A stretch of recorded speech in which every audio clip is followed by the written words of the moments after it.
aeroobika rasedatele, võimlemine ja veeprotseduurid emadele ja vastsündinutele,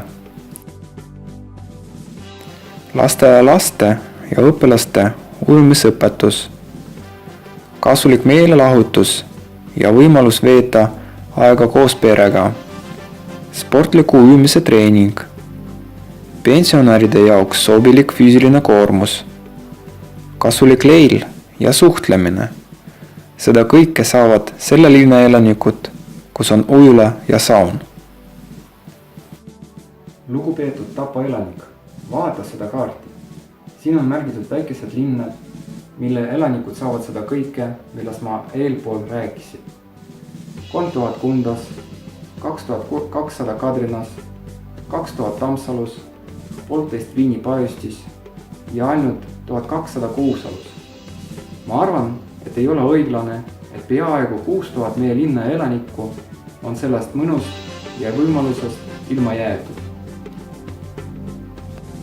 Tulin poliitikasse 2009. aastal unistusega, et Tapa saab oma ujula.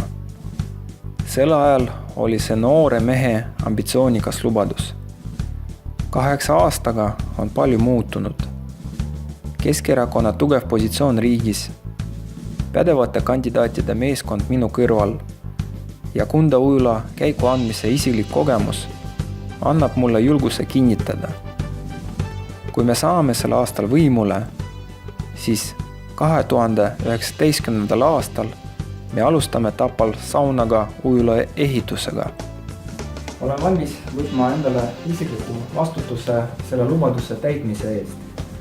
Esmakordselt Eestis fikseerib poliitik oma lubaduse lepingu vormis, mille mittetäitmisel on ta kohustatud loobuma kõigist määratud ametitest ja kompensatsioonidest Tapa vallas.